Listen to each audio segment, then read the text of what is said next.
the marriage check-in Checking and in with Pam and checking in with Pam and Antoine. Antoine.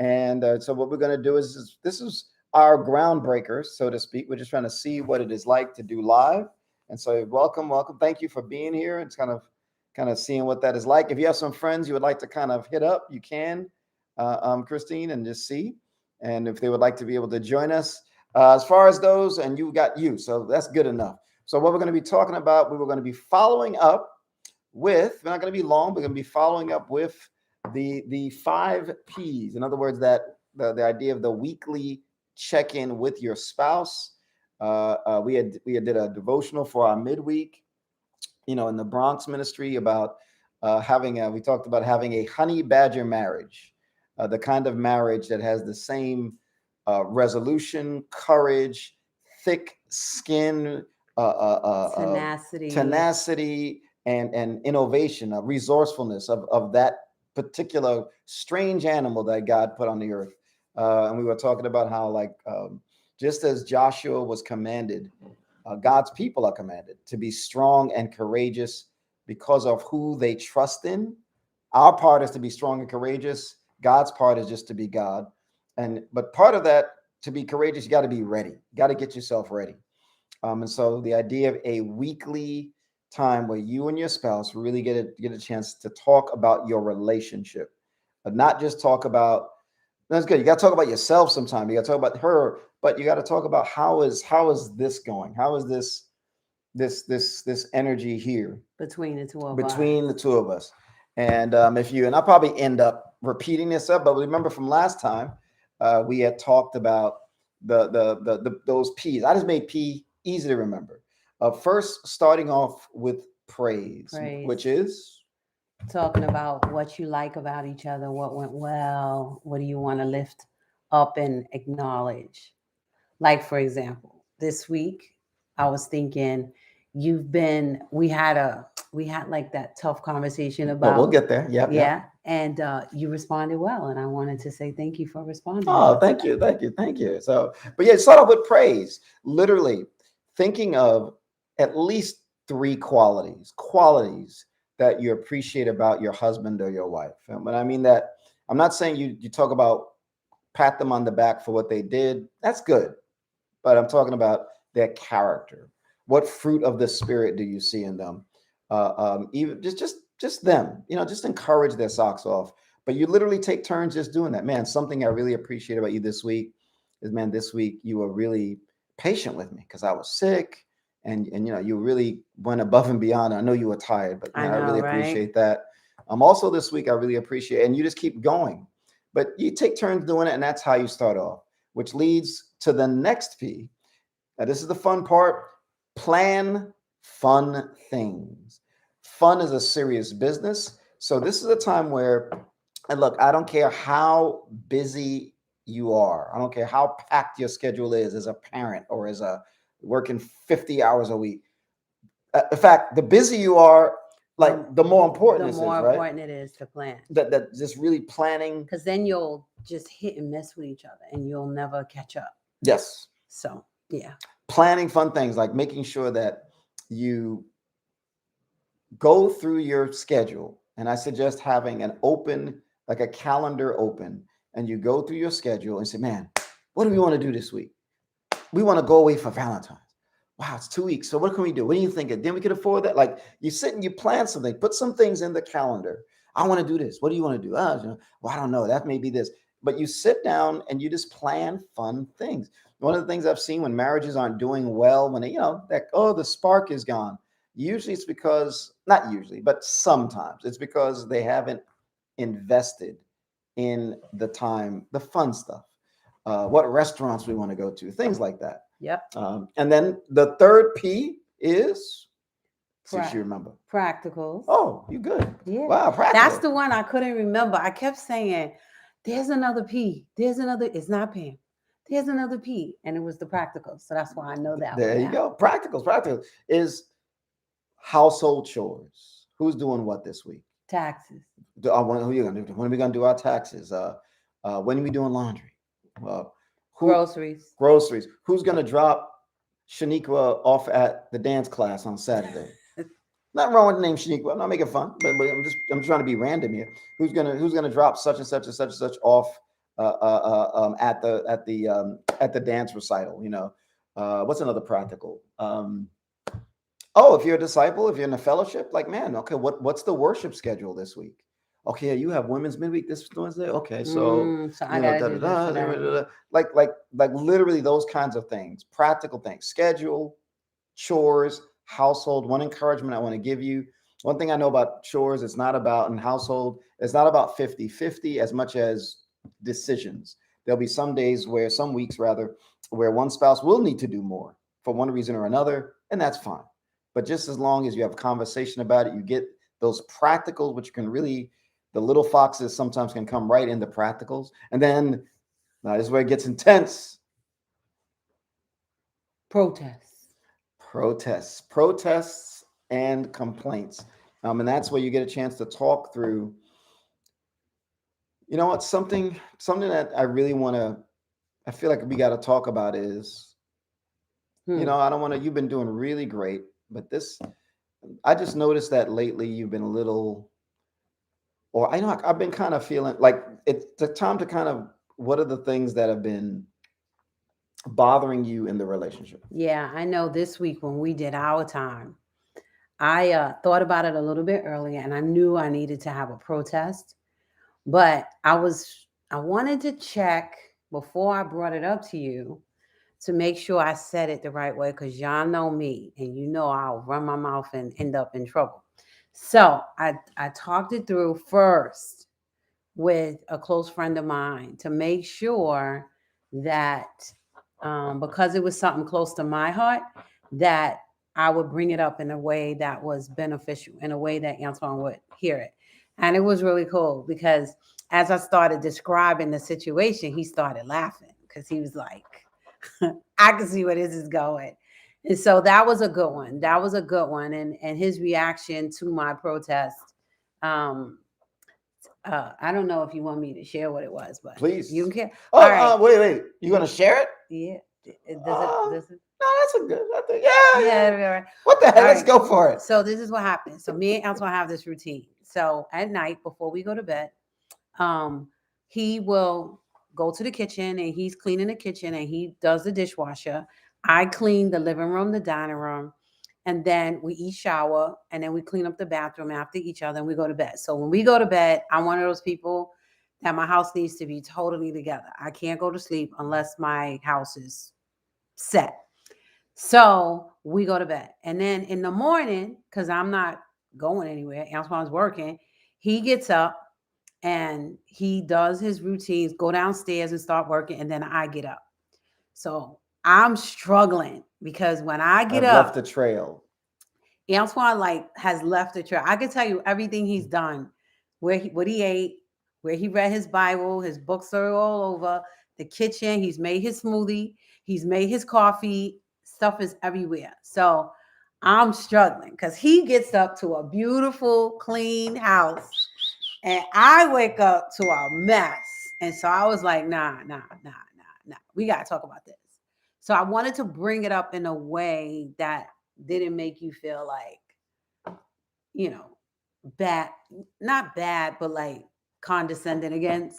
So he started laughing because he knew exactly where I was going. The minute I said how I wake up, he's like, "Oh yeah, me." I got it. No, And then I and get you've it. been doing better. So we got through that, and I talked to you, and you've been doing better. You've been making an effort to put things away and stuff. So Yeah, I got it. It's funny. I was reading. Uh, it's funny in Ezekiel. One of the challenges he gave to the what do you call it?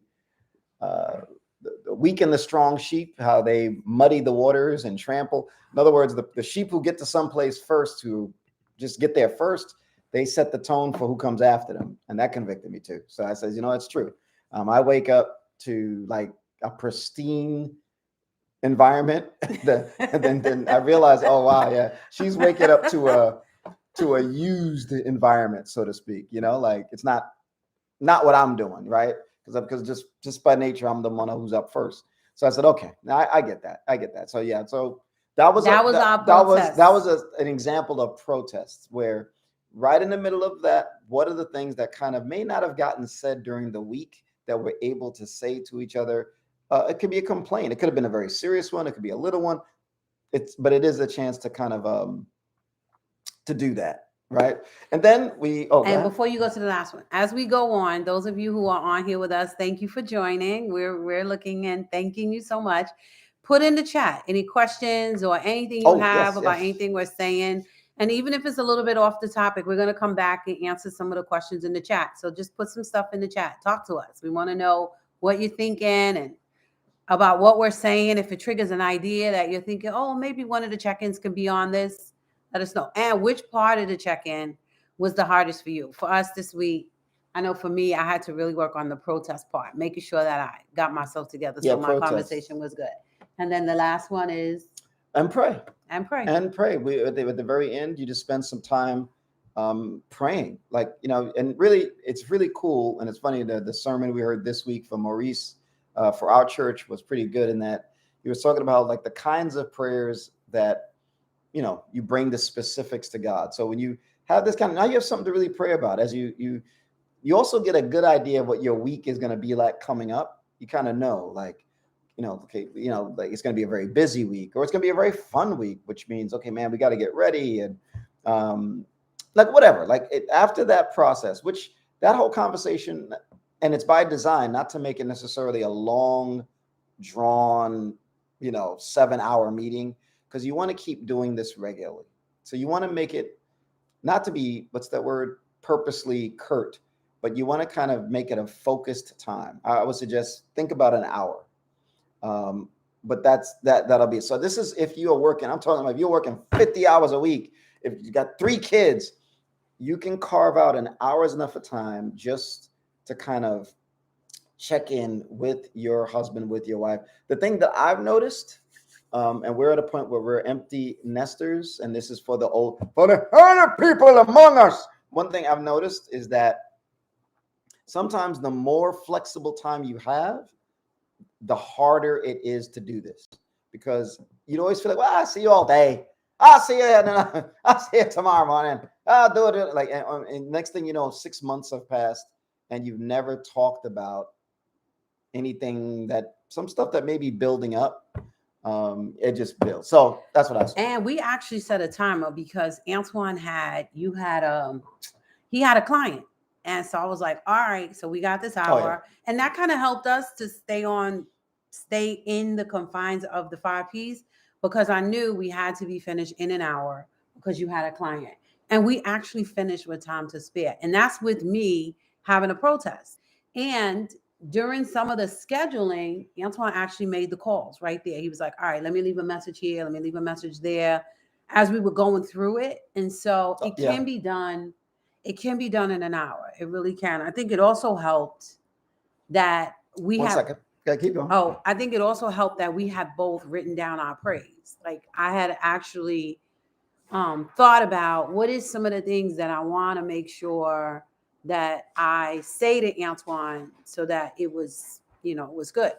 And I had written down, and I didn't even know this, but he had his journal and he had written down some stuff all week that he had been thinking about me to share. So that kind of helped with the time too. So yeah, we really stuck to the hour. The hour we were able to do it. That's one thing I want to encourage too. If you're going to do people, so it's ironically, I think that, and I'm curious, no one's made a comment yet, but let me show you what I'm going to share something with you guys. Say, well, why are we doing this? Are we doing this just because we want to become YouTube celebrities or the like?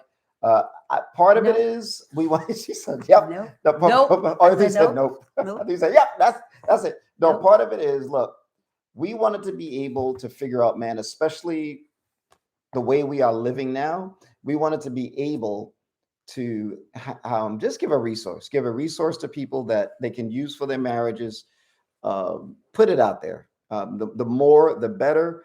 As a marriage counselor, I do see people who just like supports, and it's not necessarily Will and Jada, that's their support, or Steve Harvey, but where we get a chance from our viewpoint where we can be able to give some encouragement supports as well, just to equip. The thing scripture I was thinking about, if you read the book of Ezekiel, in Ezekiel chapter 33, one of the most wild things was, over 2,003 years ago, Ezekiel challenged the people of his day because they looked at him, as the Bible says, as no more than an entertainer or a person who sings songs.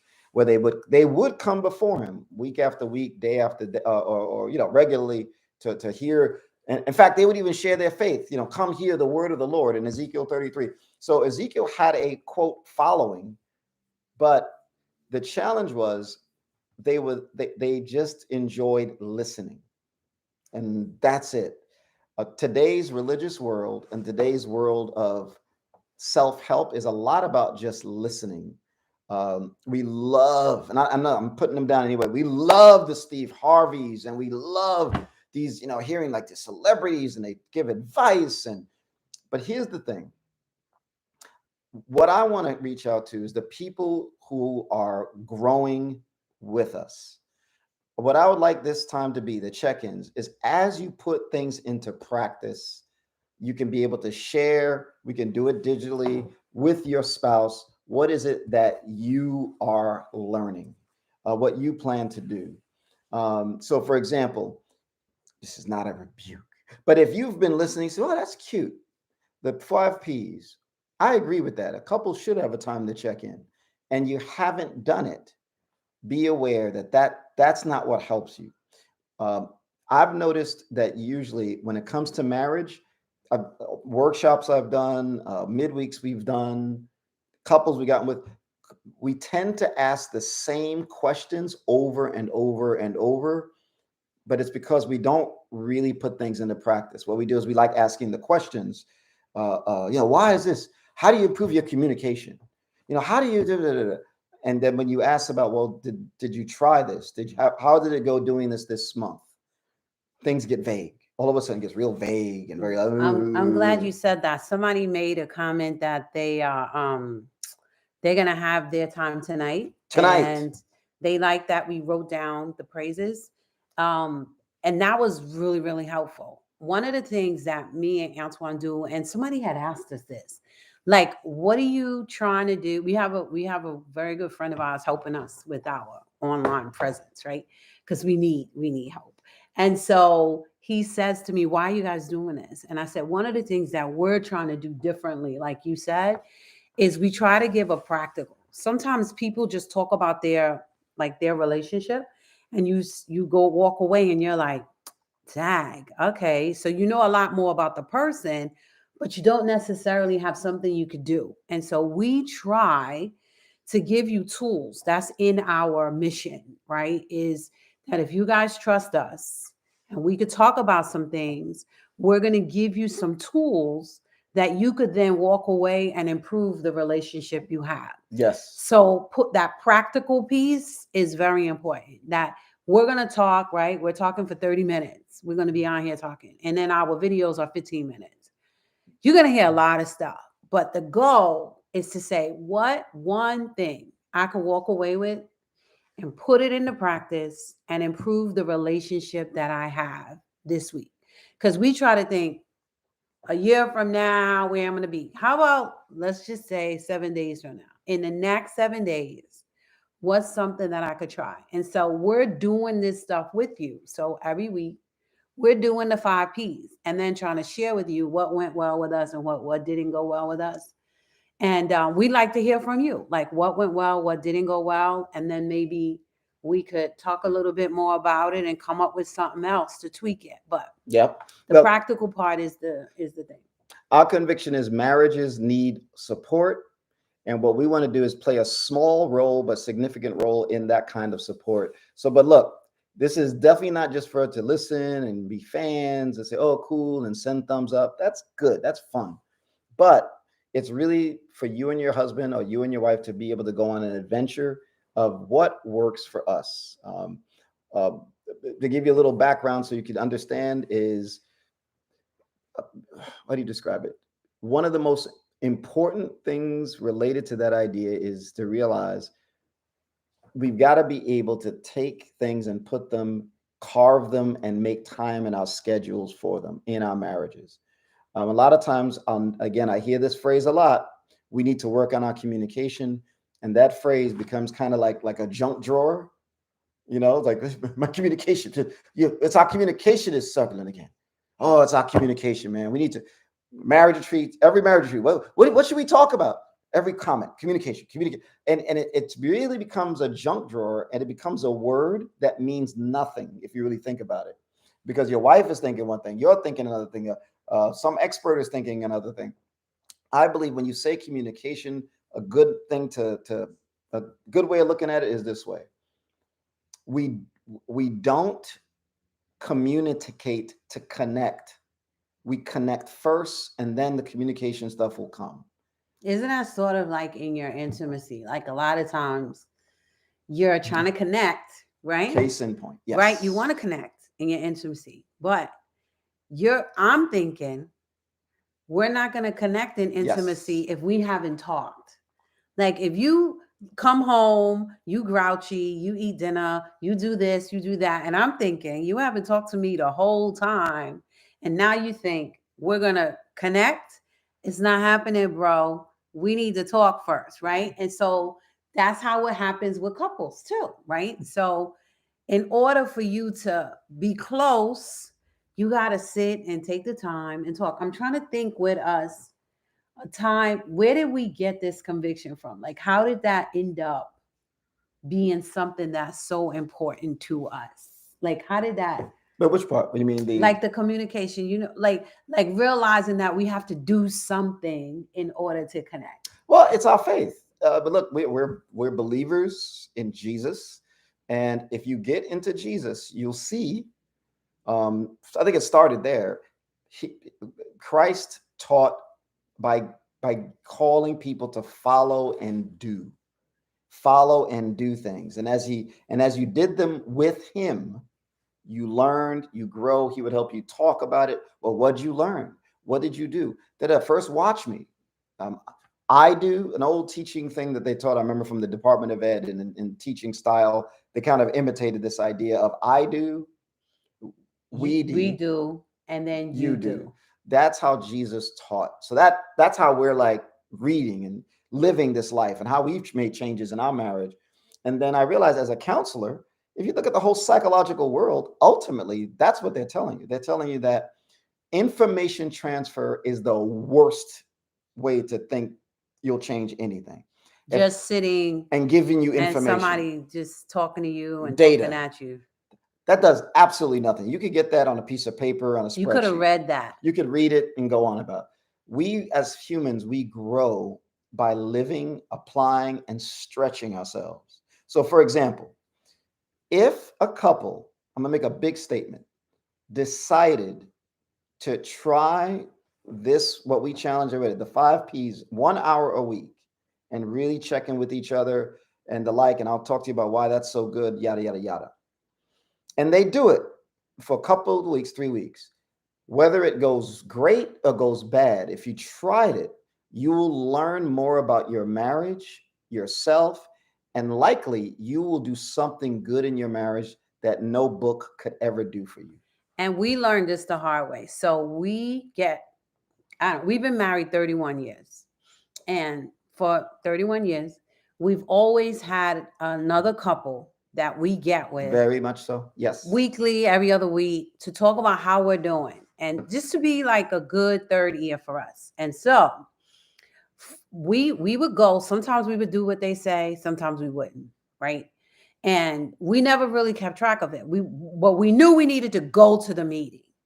Once we got there, I know for me, depending on what I heard, I'm either going to try it or not try it. But I didn't have a deep conviction about it. But then we started getting with a friend of ours, and so we got together the first week, and it was fine. And they gave us some help, and we went home. We didn't do anything. So we came back the next week, and we said the same thing. So the husband says, "So I'm going to tell you this right now." He said it straight out. He said, "I'll get with y'all every week, but we're not going to talk about the same things. And if you're not going to do what we suggest, then we're not getting together with y'all because it's a waste of time." Yeah, yeah, yeah, He yeah. said it straight Well, out. that's where I got it So from. look, Yeah, me yeah. and Antoine sat there like, what? Who he think he talking to? But then when we thought about it, we were like, it's true. How many people come to you and you give them help? They ask you, right? Now you only give it if they ask.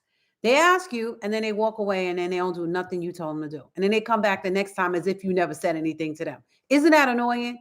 So we learned from that. That guy forced us to learn to put things in practice. So we're going to come back and ask a question, but it's not going to be because we didn't try what you told us. Maybe we tried it and it didn't work. Maybe we tried it wrong, or maybe we tried it late. Or maybe we by doing this, we discovered, man, Right. Or we learned things got something. worse when we did it. Fine, but you're learning something. But we try. And so a lot of what we do now is asking people, we give you a tool and we say, try it. Just try it. And what did you learn from it? Sometimes it works, sometimes it doesn't. Yes. Sometimes you do that and say, oh, maybe if we tweak it this way, it'll work for us. That's the goal. Absolutely, absolutely. And so look, one of the things that I want to encourage is so we'll hit different topics as we get ready to do these live chats, but we want to be able to hear from you. We want to be able to hear, and I appreciate one person already said, wrote down, Nana said that they're planning to have our time tonight. So thank you for sharing. We'll write down my praise. That's what I'm talking about. We're talking about, like, let's see what you learn. Some of you may end up saying something like, well, I tried this and this is what this was a stumbling block. Let's talk about it. We could learn a lot from those stumbling blocks. So whatever, but so we want to throw things out there, but we want this to be more of a, like I said, more of a community. Another reason I think I just want to feel called to be able to share this as we get ready to wrap it down is anything that causes you to pay attention and invest in your marriage. Look, we believe God first, but then one of your first ministries on the planet Earth is to your spouse. And one of the biggest things that's ripped my heart that I've seen now more and more and more is couples that start off cherishing each other as so precious, really not liking each other, despising each other, having like this attitude of I could have done better, and deeply resentful, deeply bitter.